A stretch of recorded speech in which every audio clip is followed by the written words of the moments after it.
Dear audience, السلام علیکم۔ Healthy life style series میں ہمارا ٹاپک چل رہا ہے کلام اقبال اور تعمیر شخصیت۔ اس ضمن میں ہم خودی کی ایجابی صفات کو بیان کر چکے ہیں۔ آج سے ہم خودی کی سلبی صفات کو بیان کرنے کی طرف جا رہے ہیں، یعنی وہ صفات کہ جو خودی کی تکمیل کے راستے کے اندر بہت بڑی رکاوٹ ہوتی ہیں اور اس کے استحکام کے اندر ایک منفی کردار ادا کرتی ہیں۔ یہ بالکل اسی طرح کی بات ہے کہ دنیا کے اندر بھی مثلا ہم بیمار ہیں، ہم نے صحت کو حاصل کرنا ہے، تو صحت کو حاصل کرنے کے لیے کچھ چیزوں کو استعمال میں لانا ضروری ہوتا ہے جو ہمارے لیے مفید ہوتی ہیں، اور کچھ چیزوں سے پرہیز بہت ضروری ہوتا ہے، وہ ہمارے مقصد کے بالکل الٹ ہمیں ناکامی سے ہمکنار کر سکتی ہیں۔ جب بھی آپ کوئی میڈیسن یوز کرتے ہیں، کوئی ٹریٹمنٹ شروع کرتے ہیں، تو آپ کا معالج، آپ کا ڈاکٹر آپ سے کہتا ہے کہ فلاں فلاں کام نہیں کرنا ہے یا فلاں فلاں چیز استعمال نہیں کرنی ہے۔ اسی طرح علامہ یہ سمجھتے ہیں کہ بعض صفات ایسی ہیں کہ جو خودی کی تکمیل اور استحکام کے راستے میں بہت بڑی رکاوٹ ہیں، لہذا جو شخص اپنی خودی کی تربیت کرنی چاہتا ہے، اس کو تکمیل تک پہنچانا چاہتا ہے، اسے مضبوط اور مستحکم دیکھنا چاہتا ہے، اس کے لیے ضروری ہے ان صفات سے حد الوسع پرہیز کیا جائے۔ اب وہ خودی کی جو سلبی صفات ہیں وہ ہیں کیا؟ ان کے اندر سب سے پہلی صفت جس کا ہم آج ذکر کرنے جا رہے ہیں وہ سوال ہے۔ سوال علامہ اقبال کے جو ایک نظریہ اخلاق ہے، نظریہ خودی ہے، اس کے اندر غیرت ایمانی کو ایک بنیادی اہمیت حاصل ہے، بلکہ غیرت ایمانی کو خودی کا اگر مترادف بھی کہہ لیا جائے تو یہ بے جا نہ ہوگا۔ اب خودی کیا ہے؟ خودی اللہ پر توکل کرنا سکھاتی ہے، اللہ پر بھروسہ کرنا سکھاتی ہے، اور غیر سے حد الوسع انسان کو مستغنی کرتی ہے۔ لیکن سوال کیا کرتا ہے؟ سوال انسان کو خدا کی بارگاہ سے ہٹا کر بندوں کے سامنے دستے سوال دراز کرنا سکھاتا ہے، بندوں سے انسان مانگتا ہے، تو لازماً یہ چیز پر خودی کو ڈیمیج کرتی ہے۔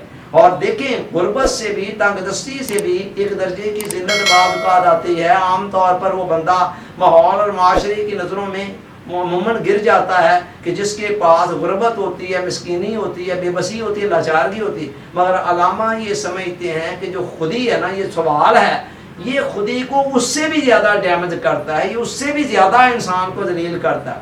مفلسی اتنا ذلیل نہیں کرتی جتنا سوال کرتا ہے، اس سے خودی کمزور ہوتی ہے، اس کے اجزاء بکھر جاتے ہیں۔ علامہ کہتے ہیں سوال آشفتہ اجزائے خودی بے تجلی نخل سینائے خودی، کہ جو سوال ہے اس سے خودی کے اجزاء بکھر جاتے ہیں، برہم ہو جاتے ہیں، اور بے تجلی نخل سینائے خودی، جو خودی کا کوہ طور ہے، اس کا جو آگے درخت ہے وہ اس کے اوپر اللہ کی تجلی نازل نہیں ہوتی ہے۔ اشارہ ہے حضرت موسیٰ علیہ السلام کے واقعہ کی طرف کہ جب حضرت موسیٰ علیہ السلام طور پر گئے تو وہاں اللہ کی تجلی سامنے آئی۔ تو علامہ کہتے ہیں کہ یہ چیز خودی کی راہ میں بہت بڑی رکاوٹ ہے۔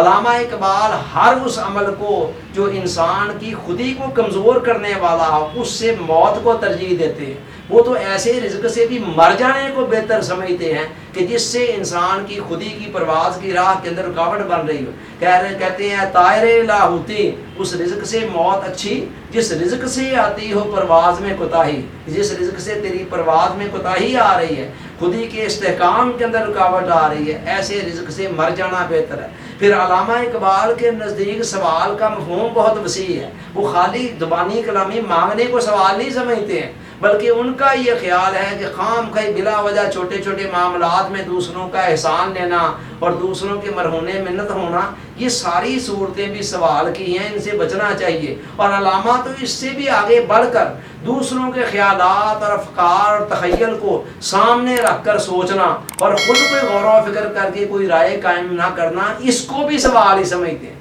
کہتے ہیں اغیار کے افکار و تخیل کی گدائی، کیا تجھ کو نہیں اپنی خودی تک بھی رسائی؟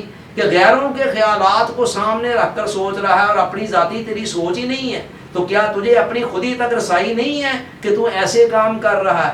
اللہ رب العزت کی ایک صفت ہے بے نیازی۔ یہی صفت جب بندہ کے اندر بھی ایک محدود پیمانہ میں آتی ہے تو خدا کو یہ صفت بہت پسند ہے، اور یہ خودی کی تکمیل میں بڑا اہم کردار ادا کرتی ہے۔ اور سوال جو ہے وہ بالکل اس کے اینٹی ہے۔ چنانچہ علامہ حد الوسع سے منع کرتے ہیں۔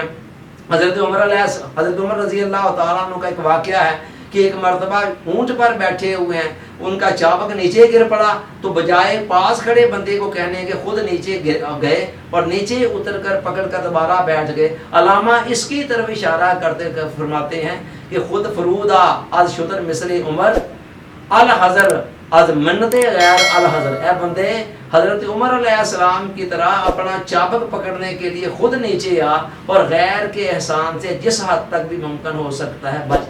اللہ تعالیٰ سوچنے سمجھنے یاد رکھنے عمل کی توفیق عطا فرمائے, آمین. آپ کا بہت بہت شکریہ. السلام علیکم.